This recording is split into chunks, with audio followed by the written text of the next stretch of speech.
Kasus pembunuhan Brigadir Yosua terus bergulir dan sejumlah nama sudah ditetapkan menjadi tersangka termasuk mantan Kadif Propam Irjen Pol Verdi Sambo. Pemeriksaan pun secara intensif digelar oleh tim sus untuk mengungkap kasus ini sejelas-jelasnya termasuk latar belakang pembunuhan Brigadir Yosua. Tim sus dengan tegas menyatakan tidak akan membuka motif pembunuhan ini untuk publik, namun dari Menko Polhukam, publik memperoleh keterangan bahwa motif pembunuhan terbilang sensitif dan hanya pantas didengar oleh orang dewasa. Lebih jauh mengenai latar belakang di balik pembunuhan Brigadir Yosua, kita simak dalam diskusi bersama Skolastika Silvia. 4 tersangka sudah ditetapkan dalam kasus tewasnya Brigadir J. Rekan sesama ajudan hingga atasan Brigadir Yosua Irjen Verdi Sambo masing-masing memiliki peran dalam penembakan. Lalu apa yang menjadi motifnya? Ini yang masih belum kunjung diungkap. Apa yang dinanti oleh Polri? Kita diskusi.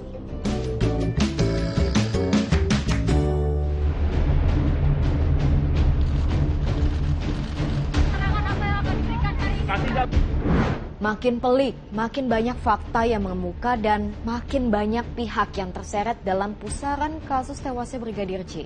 Usai tersangka diumumkan dan otak pembunuhan ditetapkan, kini yang menjadi pertanyaan adalah apa yang menjadi latar belakang Irjen Verdi Sambo melakukan pembunuhan, merekayasa hingga menyusun skenario penembakan.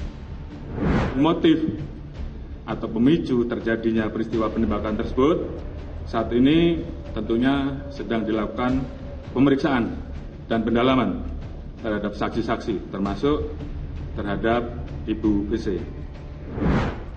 Menko Polhukam menyerahkan pengungkapan motifnya kepada pihak kepolisian karena khawatir dengan substansinya yang sensitif. Apa yang dimaksud? Tim Point of View mengkonfirmasi. Soal motif biar nanti dikonstruksi hukumnya, karena itu sensitif, mungkin hanya boleh didengar oleh orang-orang dewasa. Biar nanti dikonstruksi oleh polisi. Apa sih motifnya? Ini kan sudah banyak di tengah masyarakat. Kalau udah ditetapkan tersangka tuh motifnya pasti sudah ada. Karena iya dong, itu yang disebut mens rea kan. Dasar mens rea ada niat itu karena ada motif kan. Nah ini kan belum disebutkan kemarin. Saya kira di masyarakat sudah beredar ya.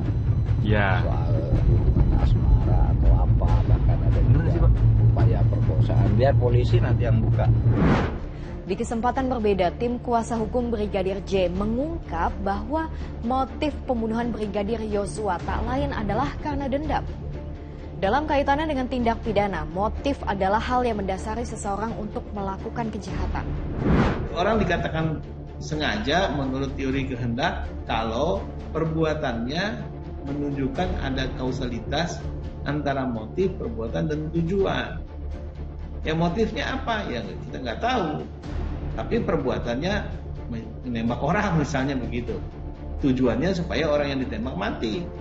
Nah, untuk membuktikan apakah dia sengaja membunuh, maka dicari motif yang dihubungkan, yang menjadi latar belakang timbulnya perbuatan dan berakibat pada matinya orang sebagai sesuatu yang dituju. Jadi motif itu salah satu hal yang diperlukan untuk membuktikan kesengajaan. Di tengah penantian publik akan keterbukaan kasus ini, Kabar Reskrim Polri justru menyatakan tidak akan mengungkapkan motifnya kepada publik untuk menjaga perasaan semua pihak. Pak Kabar Reskrim sudah menyampaikan ya, untuk motif ini Pak Kabar Reskrim menyampaikan harus menjaga perasaan dua pihak. Baik pihaknya dari Brigadir Yosua maupun pihaknya dari saudara FS. Dan Pak Menko Polhukam juga sudah menyampaikan juga, karena ini masalah sensitif nanti akan dibuka di persidangan. Ya di persidangan silakan. Ya kalau misalnya dikonsumsi ke publik, nanti timbul image yang berbeda-beda. Memang menjadi kewenangan penyidik untuk tidak mengungkapkan motifnya kepada publik, tapi menjadi hak keluarga dan hak publik untuk mengetahui misteri di balik teka-teki ini. Karena bagaimanapun kasus ini sudah terlanjur menyeret institusi penegak hukum di negeri ini. Dan seperti mengutip kata Presiden, buka kasus ini seterang-terangnya. Sejak awal saya sampaikan, usut tuntas Jangan ragu-ragu. Jangan ada yang ditutup-tutupi. Ungkap kebenaran apa adanya. Ungkap kebenaran apa adanya. Daripada rasa penasaran semakin menjadi-jadi dan bola spekulasi semakin bergulir dengan liar, kepolisian didesak untuk mengambil sikap bijak, transparan, dan tuntas. Saya Sylvia, makasih sudah diskusi.